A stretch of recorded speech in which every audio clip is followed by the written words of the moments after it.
जय Hind. I hope your जोश is always high. ज्यादा समय नहीं लूंगा, सिर्फ 1-2 मिनट का वीडियो है, ध्यान से सुनिएगा बात को। आज का वीडियो देश के कुछ खास पत्रकारों के लिए, मीडिया हाउसेस के लिए, साथ ही साथ उन डिफेंस एक्सपर्ट्स के लिए जो न्यूज स्टूडियोज में आके ना जाने क्या क्या बोलते हैं, उनको खुद नहीं पता कि वो क्या बोल रहे हैं। कल परसों मैंने एक वीडियो बनाया था जिसमें मैंने बताया था किस तरीके से एक पॉपुलर न्यूज चैनल की पत्रकार ये कहती है कि चाइना आर्मी आके हिंदुस्तान में इंडियन आर्मी को मार के जाती है। इसमें सरकार का कोई लेना देना नहीं है, ये आर्मी की लापरवाही है। मैडम, आप जैसे लोग ना बैठ के न्यूज़ स्टूडियो में न्यूज़ तभी बकबक करके बोल देते हो क्योंकि फ्रंट पे वो गोली खा रहे होते हैं, फ्रंट पे वो लोग दुश्मन को झेल रहे होते हैं। तुम्हें तो कहना बहुत आसान है। विंग कमांडर अभिनंदन के केस में आपने देखा होगा, F-16 को उड़ाने के बाद पाकिस्तानी टेरिटरी में जब हमारा पायलट चला गया, वहाँ पे उससे पूछताछ कर रहे हैं कौन है भाई, कहाँ पे, वो तो अपनी इन्फॉर्मेशन दे नहीं रहे हैं, लेकिन हमारे देश का मीडिया खुद उनके घर पहुँच जाता है। तो मेरे देश में एक ऐसा कानून बनना चाहिए कि डिफेंस फोर्स से जुड़े हुए लोग, पैरामिलिट्री से जुड़े हुए लोग, इनकी पर्सनल इन्फॉर्मेशन को इन लोगों को डिस्क्लोज करने का कोई अधिकार नहीं है। किसी भी मीडिया वाले को अधिकार नहीं मिलना चाहिए कि कैमरा माइक उठा के किसी भी आर्मी ऑफिसर के जवान के घर पहुंच जाए और उसकी पूरी पर्सनल डिटेल्स को पब्लिक कर दे। इन मीडिया वालों की खासियत मैंने बहुत अच्छे से देखी है। बड़े देशभक्ति की बातें करते हैं, लेकिन जब एक्चुअल में देशभक्ति की बात आती है दिखाने की तो लोग पीछे हट जाते हैं। बहुत बड़ा एग्जाम्पल है अभी हाल ही में जो आवाज मैंने उठाई थी देश भर में, वेब सीरीज मेकर के खिलाफ कोई भी मीडिया सामने नहीं आया। आप सभी इस बात को बहुत अच्छे से जान सकते हैं और देख सकते हैं। चलिए तो मुद्दे की बात करते हैं। मीडिया हाउसेज न्यूज रूम में बैठ के क्या क्या बातें कर रहे हैं आजकल।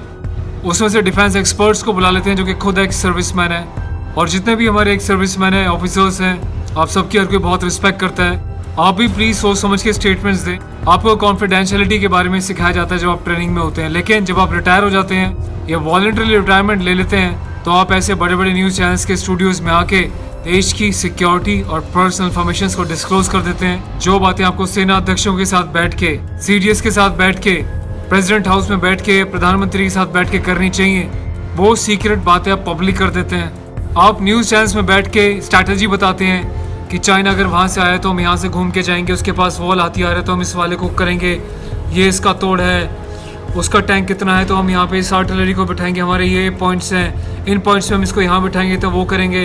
तुम दुश्मनों को हमारी कुछ प्लानिंग से पहले ये बता रहे हो कि अगर तुम ऐसा करोगे तो हम ऐसा करेंगे, ताकि हमसे पहले वो अलर्ट हो जाए और हमारी प्लानिंग को तोड़ दें। तो मैं देश की सरकार से पूछना चाहता हूँ कि आपने आज तक क्या गवर्निंग बॉडी बनाई है मीडिया हाउसेस के ऊपर, ऐसे लोगों के ऊपर जो मीडिया हाउस में जाके ओपनली बातें करते हैं और देश की सेफ्टी एंड सिक्योरिटी को तार तार कर देते हैं। जिसको अपने देश की आर्मी पे, पैरामिलिट्रीज पे विश्वास नहीं है, वो जो मर्जी बोलते रहें, कोई फर्क नहीं पड़ता। लेकिन हिंदुस्तान के हर एक आम नागरिक को, जिसको अपनी आर्म फोर्सेज में, पैरामिलिट्रीज में, अपनी सरकार में विश्वास है, अपने देश में विश्वास है, उनको तुम जैसे लोगों की बातों से कोई फर्क नहीं पड़ता। लेकिन दुख इस बात का है कि आप दुश्मन को पहले से पहले एडवांस में एक स्टेप आगे बातें बनाते हो अपने न्यूज चैनल्स के माध्यम से, जिसके ऊपर रोक लगनी चाहिए, पाबंदी लगनी चाहिए। वो देसी कहावत है ना, भाई भाई आपस में लड़के सर भी फोड़ दें तो कोई दिक्कत नहीं है, लेकिन जब बाहर का उंगली उठाए तो दोनों भाइयों को, सभी भाइयों को एक हो जाना चाहिए। लेकिन यहाँ पे उल्टा हिसाब किताब है।